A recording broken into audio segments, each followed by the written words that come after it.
Story शुरू होती है और हमें बताया जाता है कि बीस मस्ट एग्जाम शुरू होने में अब बस एक हफ्ते से भी कम टाइम रह गया है और माहौल काफी गर्म है। कल इन स्टूडेंट्स का एक छोटा सा असेसमेंट होने वाला है, जिसे आप एक छोटा मोटा टेस्ट कह सकते हैं। पहले क्लास में लगभग हर किसी ने अपने पहले लिस्ट के साथ कॉन्ट्रैक्ट कर लिया है। इसी को देखकर टीचर ने सबको सलाह दी कि आज सब लोग आराम करें और कल के लिए खुद को तैयार करें। जैसे जैसे फाइनल एग्जाम करीब आ रहा है, वैसे वैसे कई स्टूडेंट के चेहरे पर हवाएं उड़ी हुई है। उन्हें डर है कि उनके मौजूदा एबिलिटीज के साथ एक बीस टेमर बन सकते हैं या फिर नहीं। वहीं पे एक सुनहरे बालों वाला लड़का है जो वो काफी कॉन्फिडेंट है और एक टॉप स्कूल में एडमिशन लेना चाहता है, क्योंकि उसकी पावर एवरेज से काफी ऊपर है। लेकिन उसके बगल में बैठा लड़का उतना लकी नहीं है। वो मायूस होकर सोच रहा है कि शायद उसकी पूरी जिंदगी एक मामूली इंसान बनकर गुजर जाएगी। इन सब के बीच हमारा मेन कैरेक्टर शांति से बैठकर ये सारा तमाशा देख रहा होता है और गहरी सोच में डूबा हुआ है। असल में उसे कुछ समझ नहीं आ रहा होता कि वो इस कहानी में फिट कैसे होगा, क्योंकि वो इस दुनिया का असली निवासी बल्कि वो तो एक टाइम ट्रेवलर है। ये सब बस एक हफ्ते पहले ही शुरू हुआ था। इस नए शरीर की यादों के सहारे उसे इस अजीबोगरीब दुनिया का रहस्य समझ में आया। सैकड़ों साल पहले एक भयानक तबाही आई थी, जब एक डायमेंशनल पोर्टल से सैकड़ों खतरनाक बीस्ट धरती पर निकल आए और इंसानियत ने हार मानने के बजाय उनसे लड़ना सीखा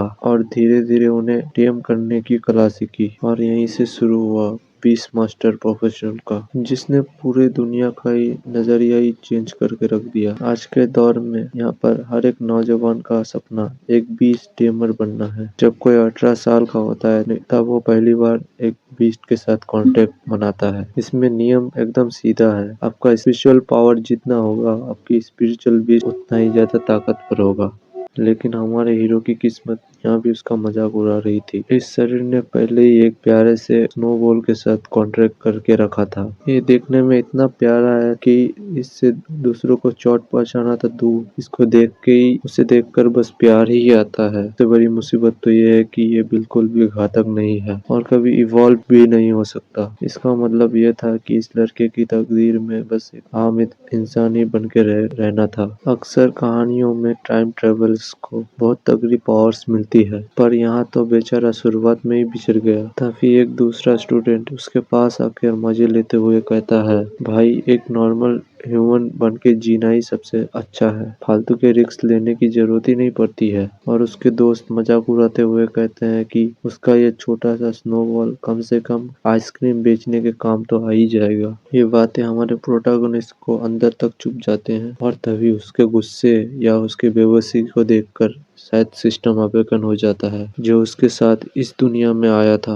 और वो ये देखकर सोचता है क्या, पर अब वो राहत की सांस लेता है क्योंकि अब उसके पास सिस्टम है। सबसे पहले वो अपनी स्टेटस विंडो खोलकर देखता है। ये सिस्टम उसको हर बड़ी उपलब्धि या अचीवमेंट पर उसको रिवॉर्ड देने वाला है। इसके बाद वो स्नोबॉल के स्टैट चेक करता है और वो जो देखता है उस पर उसको खुद यकीन नहीं होता है। सिस्टम के मुताबिक अगर स्नोबॉल की ग्रोथ 100% हो जाएगी तो वो इवॉल्व हो सकता है। ये बात पूरी दुनिया के लॉजिक के खिलाफ थी, क्योंकि सब मानते थे कि ये जीव कभी इवॉल्व नहीं हो सकता। इतना ही नहीं, सिस्टम उसको दो अलग अलग एवोल्यूशन पाथ दिखाता है। जॉइंट पाथ जो पूरी तरह से फिजिकल एबिलिटी पर टिका है और वो बस रैंक 5 तक जा सकता है, और है क्वीन पाथ, ये पूरी तरह से आइस पर फोकस है और ये किंग रैंक तक जा सकता है। हीरो मन ही मन सोचता है, क्या ये कोई गुप्त सीक्रेट रूट है जो सिर्फ उसे दिख रहा है। अब उसे आइसक्रीम का ठेला लगाने की कोई जरूरत नहीं है, क्योंकि क्वीन पाथ उसे ज्यादा ऊंचाइयों तक ले जा सकता था। उसने वही रास्ता चुना। उसने बिना वक्त गवाए अपने कुछ अचीवमेंट पॉइंट खर्च किए ताकि स्नोबॉल को मजबूत बनाया जा सके। अभी उसके पास 100 पॉइंट थे, जिससे उसने पहला रिवॉर्ड क्लेम किया। जैसे ही उसने अपना हाथ स्नोबॉल की तरफ बढ़ाया, एक जादुई प्रोसेस शुरू हो गई। धीरे धीरे स्नोबॉल की ताकत बढ़ने लगी और वो स्टेज 2 पर पहुंच गया। हालांकि ऊपर से देखने में वो अब भी वैसा ही क्यूट था, पर अंदर से उसकी पावर बदल चुकी थी। अब अगले स्टेप के लिए उसको आइस एसेंस और जेट स्प्रे जैसे रेयर आइटम्स की जरूरत थी। कोई सोच भी नहीं सकता कि मामूली से दिखने वाले मटेरियल्स आइस बॉल दिखने वाले वाले जीव को इतना पावरफुल बना सकते हैं। अब समस्या थी पैसे जुटाने की। जब वो इन सामानों के बारे में सोच रहा था तभी कुछ लड़के फिर से उसका मजाक उड़ाने लगे। हमारे हीरो ने उन्हें इग्नोर किया और स्नोबॉल से कहा, इनकी बातों के ऊपर ध्यान मत दो, जब टेस्ट का समय आएगा तब हम अपनी असली औकात दिखाएंगे। दरअसल जो लड़का उसे चिढ़ा रहा था वो हीरो की शांति से जलता था। वो इस शहर की एक जाने वाले फैमिली से ताल्लुक रखता था और हीरो जानता था कि अभी उनसे पंगा लेना समझदारी नहीं है। जल्दी ही सबको दिख जाएगा असली कचरा कौन है। ये सुनकर उसके चमचे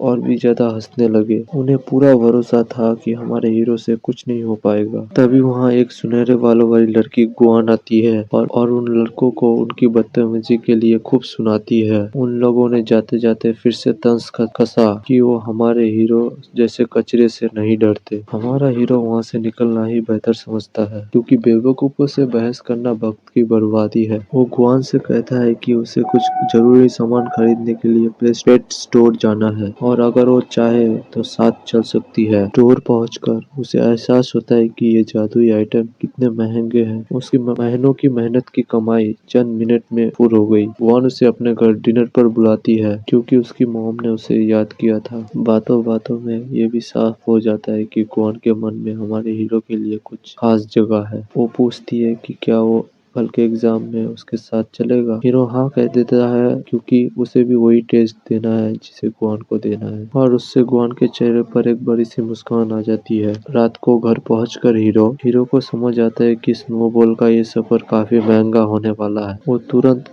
खरीदे हुए आइटम्स को स्नोबॉल को ऑब्जर्व करने के लिए दे देता है। प्रोसेस बहुत तेज होती है। स्नोबॉल का शरीर बनने लगता है और एक इतनी तेज रोशनी निकलती है कि हीरो की आंखें चूंधिया जाती है। जब रोशनी कम होती है तो वो दंग रह जाता है। स्नोबॉल अब एक गोल गेंद नहीं थी बल्कि उसने एक इंसानी शरीर ले लिया था। अब वो एक रैंक 2 आइस क्रिस्टल स्पिरिट थी। अब वो हमला भी कर सकती थी। हीरो की खुशी का ठिकाना नहीं रहता। कम से कम एग्जाम पास करने के काबिल तो हो गया था। उसे ये यकीन नहीं होता है कि स्नोबॉल ने एक ही बार में पूरा लेवल जंप कर लिया। नॉर्मल स्टूडेंट के बीच सभी लेवल 1 के स्टेज 5 पर ही पहुंच पाते हैं और यहाँ स्नोबॉल सीधे लेवल 2 पर थी। उसके पास खड़े होकर ही एक हड्डियों को कपा देने वाली ठंड महसूस हो रही थी। सिस्टम के बिना ये कोई नहीं जानता कि स्नोबॉल को क्या चाहिए था इवॉल्व होने के लिए। हीरो ने एक सही जुआ खेला था। उसने खुद के लिए खरीदे हुए स्पिरिचुअल क्रिस्टल और स्ट्रेंथ क्रिस्टल को खुद के ऊपर